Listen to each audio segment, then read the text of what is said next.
Good morning, my friends, and welcome to Gardening with Creekside. Today we are going to spend some time here in the Proven Winners Signature Garden here at Creekside Nursery, Dallas, North Carolina, a Zone 8A. And what we're going to do is, it is August. We've talked about this a lot here lately on Gardening with Creekside, about how we are kind of swapping out the tired annuals and replacing them with plants that will take us through all the way through the fall, that love the heat, humidity, that thrive in that kind of conditions.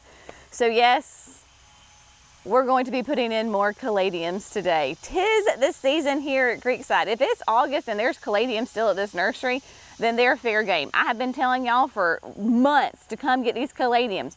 We still have a nice little selection. The selection is going down, but yes, so I am going to combine two different caladiums and we're gonna plant them at the fountain. So first let's go to the fountain and talk about that. It is, early August here in North Carolina, and the heat and humidity is just absolutely cranking. The gardens are looking very lush, and the plants, it's so fun because they kind of swap out their times, right? So now is the time for the lantana. Lantana is loving life, as is the sweet potato vine, the purple fountain grass, the cleome, right? And of course the caladiums. Here you'll notice we have a little patch that's empty and nicely fresh. That is where we had some petunias. Petunias has just been on the struggle bus here in the past couple of weeks as a general whole in the nursery, and I think it's just, we've had so much rain, and then you have the heat and the humidity, and they're just tired and they're done. If you followed us, you know that here at the fountain we had a mass planting of the brand new Supertunia Hoopla Vivid Orchid, and it has been glorious all season long.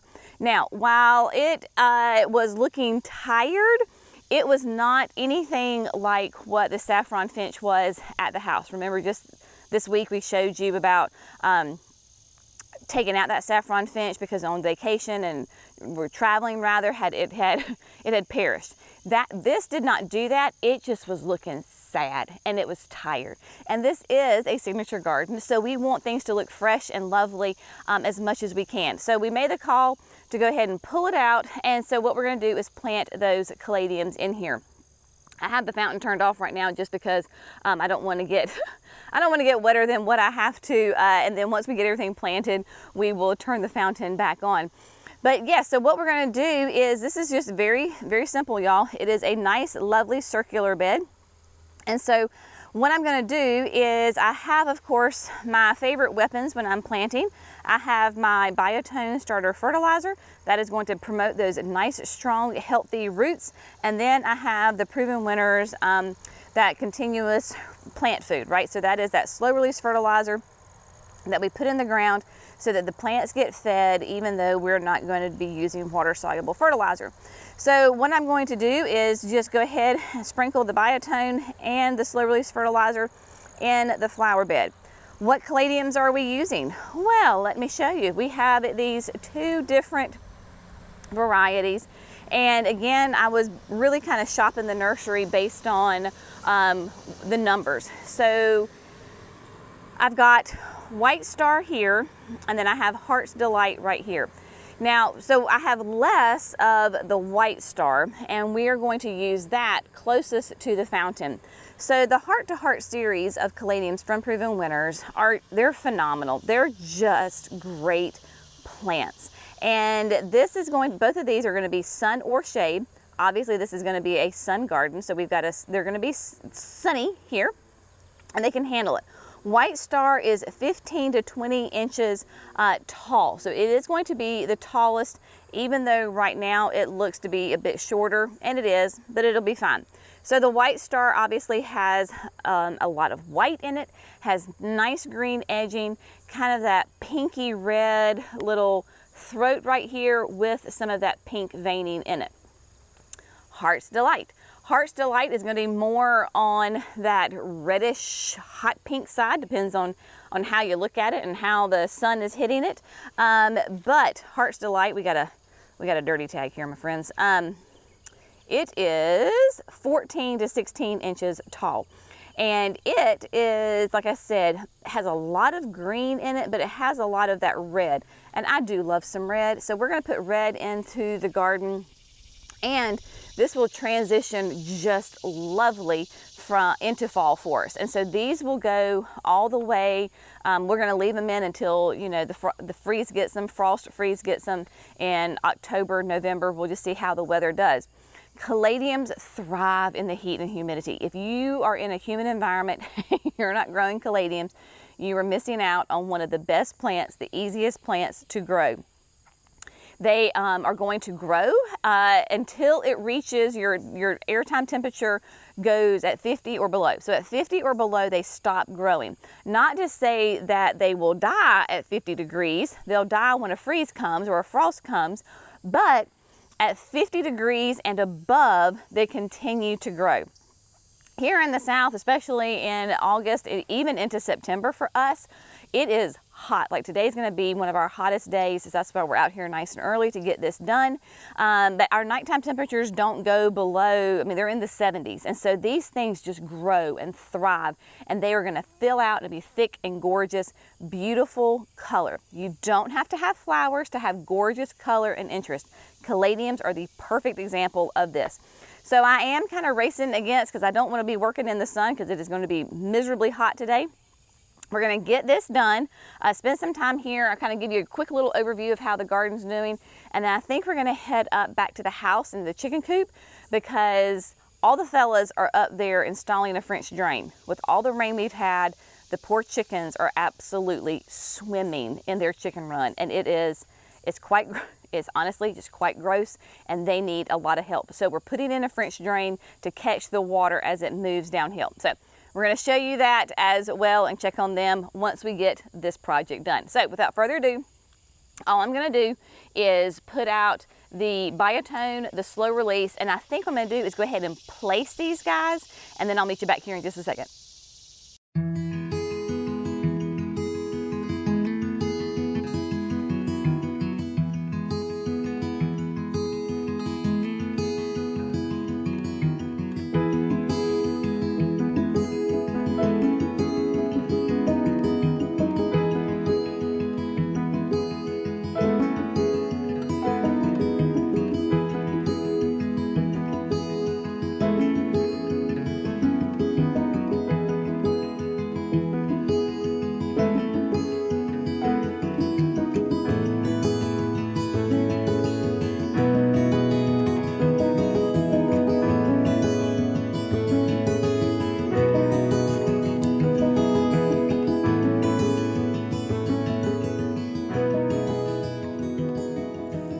Friends, so really simple, just placed out all the caladiums. White star in the center, just spread them out. The number that I have is the number that I have. So we just kind of made them kind of even all the way around, and then the same thing with the Heart's Delight.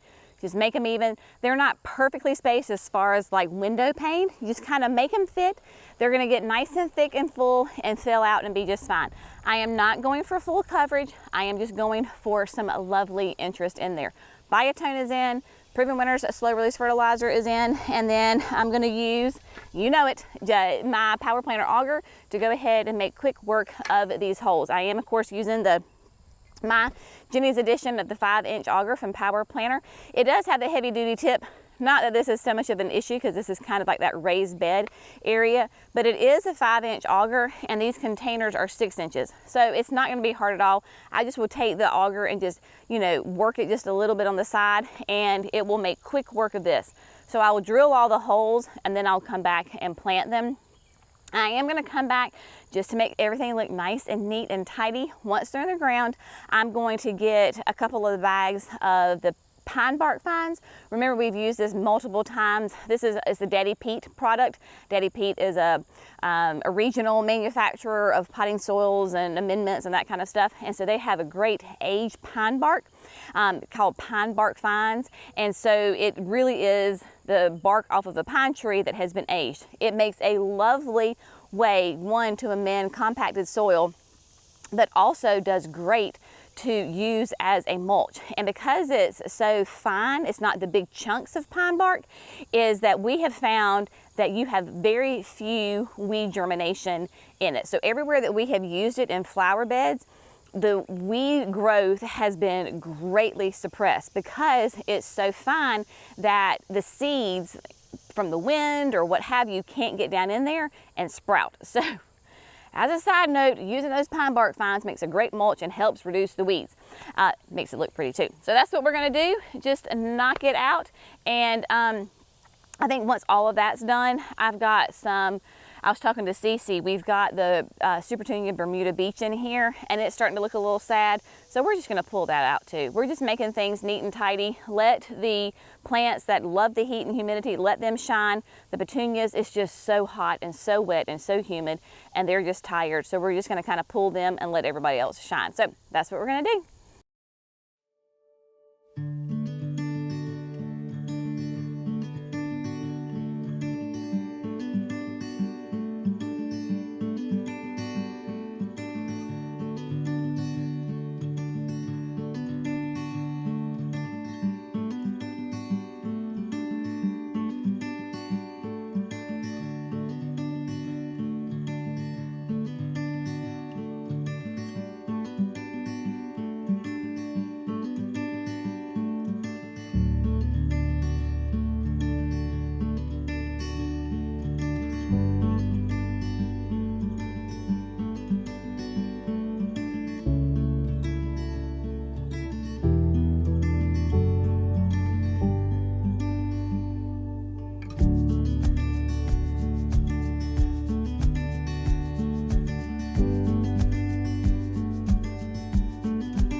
All right, my friends, so Jenny is a sweaty, glistening mess, but the project is done and we got the Bermuda beaches pulled out.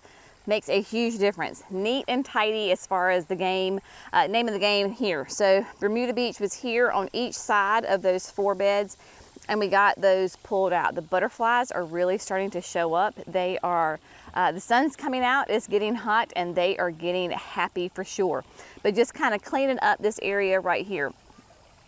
We were talking and Cece and I were talking and she said, you know, one, I don't feel bad about pulling out these petunias, right? Because they have had their day and they are gorgeous and they were stunning and they did exactly what I wanted them to do during that season, right? And so, you know, it's the garden and the garden changes and evolves throughout the seasons. And so, you know, with the Olympics going on, Cece said, you know, it's like a relay race. Your garden's like the relay race. And so you have different legs of the garden, and the petunias were a leg, the tulips were a leg, and now This is the time for the lantana, the caladiums, the cleome, the sweet potato vine, the evolvulus. Hello, blew my mind. All the corners are just doing unbelievably gorgeous, right? We love evolvulus because it just shines at this time of year. So don't feel bad about, you know, if an annual was gorgeous and stunning and you enjoyed every second of it and now its time is done. It's okay. It is all right.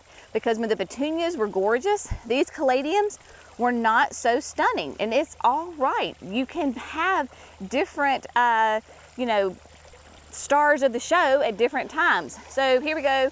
We got the caladiums in, and we actually have, because I totally planned this, White Star is here, and then White Star is on the perimeter of the other 4 beds. So it all ties in quite nicely together. You can see that the fountain is plugged in. She's up and running. Got that Daddy Peat down. So Daddy Peats, they call it soil enhancer, but it really is, I mean, that's all it is the aged pine bark fines. And it'll say so on the bag. But, you know, nice, you can see it's very almost in a compost kind of way, but you still have nice little chunks of that pine bark, and just does really, really well. So they are in, the fountain is going, everybody is looking spectacular. We're gonna make our way, look over here right quick, talking about stars of the show. Look at Edge of Night, summerific Edge of Night. Y'all, I just adore this hibiscus. Look how beautiful she is. Is that not lovely? Just lovely. So everybody has their time to shine here in the garden, right? Constantly changing, constantly evolving, constantly growing. The gardenias, oh my gosh, they are loving life. Look at Pillow Talk. These were a little sad coming out of winter, but they have got tons of gorgeous growth on them and even some buds. So this is very, very exciting. So they will be blooming and smelling fragrant here in the garden very soon. So very productive, very hot, sweaty time here in the Signature Garden this morning. The fellas are actually already done, completely done with the French drain at the chicken coop. So we're gonna go look and imagine what the French drain looks like underground, because when they had, how many did they have? They had five or six guys up there working with the machinery. So man, they knocked it out.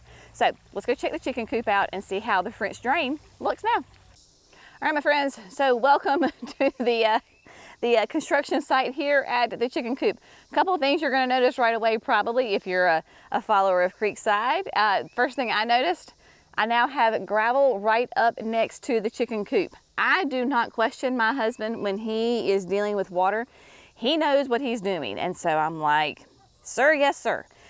So what they did is they came in here, and where you see the gravel, that is the French drain. So it starts all the way there at the end and then runs the entire way. And then they went ahead and shot it out right through here. I told him, I was like, honey, I said, there's no need, because he was going to try to like trench it through the woods and dump it into, there's a gully back there. And I was like, babe, there's no reason to like go that far, because my garden right there would love to have lots of extra water. So that is what they did. And so the French drain will just end right there. I'm assuming with French drains, just like they always do, that there's like a gravel pit right there that the pipe then runs into. So yeah, that hydrangea is gonna love life even more than it already does and be really happy right there. Interestingly enough, as they were digging, which that's what I knew was probably happening, because right across from the hose link, right about right there, is on the inside. When I was digging out, you can see we had put some sand in there to try to absorb some of the moisture. But when I was in there digging, that is where water just absolutely started pouring into the chicken coop. And then when they were trenching, Jerry said, he said, odds are, he said, I wouldn't be surprised if there's not a spring right here, because When they hit right around that same spot that I discovered, he said water just started bubbling up out of the ground. So that's the thing about here at Creekside, there's always a water issue. And we know it's not from, like, it's not like the water spigot is leaking, right? Because one that's been turned off, like, we know that it's not a water pipe, right? It is natural water. Because when we were in the drought of that 6 weeks or whatever it was in June, the chicken coop was as bone dry as could be. This has not started happening until all the rains have started coming in the last 3 weeks or so. So it is not there's not a broken water pipe, because it's very seasonal with the rains. It only happens with the rains. So hopefully then the other day, Andrew and Jerry got a gutter on for me. So we've added a gutter just on this side, because on the other side, there's no, like, it's all, plus it's downhill. So this is a very, good hill. And so the flowers catch that water, but we're trying to stop any kind of water here. So Jerry and Andrew put on a gutter right here. And then what we're gonna do, it is sloped towards this direction. And you can see that this end is still open, because what we're going to do is we're going to attach that and then put a rain barrel right here. So we'll have to get that rain barrel. I want to get it ASAP. So, because I don't trust when the rains are how long they're gonna hold off. We've had no rain for 2 days. This will be day 3 that we have not had any rain. So I want to see maybe if I can get Andrew to go do a run to the hardware store for me and get a rain barrel, and that way we can go ahead and get this hooked up, and this whole quote project will be completed, and then hopefully these chickens will start to dry out, because bless their hearts, I mean, it has just been yuck. As we were talking with the kids the other day, they were like, chickens are dirty animals to begin with, and then you add in tons of water seeping up. Blah, gross. So so anyway, that is the deal with that. And it's I don't even think it's 11 o'clock, it's 10:30. So 10:30 in the morning. So the fellas have gotten the French drain in. I have gotten the taken care of at the signature garden. So it's been a very, very productive day, and hopefully we can kind of take it easy now that the heat of the day is really going to start to hit. But yeah, so if you have projects, get out there and do them early, because otherwise you just might kill yourself. You gotta take care of yourself. Hydrate, people. Hydrate, hydrate, hydrate. Drink your water, take breaks, do a little bit as you can. And just remember, there's grace in gardening. Your garden will be there when the cooler temperatures arrive. So it's all good. All right, my friends, y'all have an amazing day. We'll see you in the next video. Bye, guys.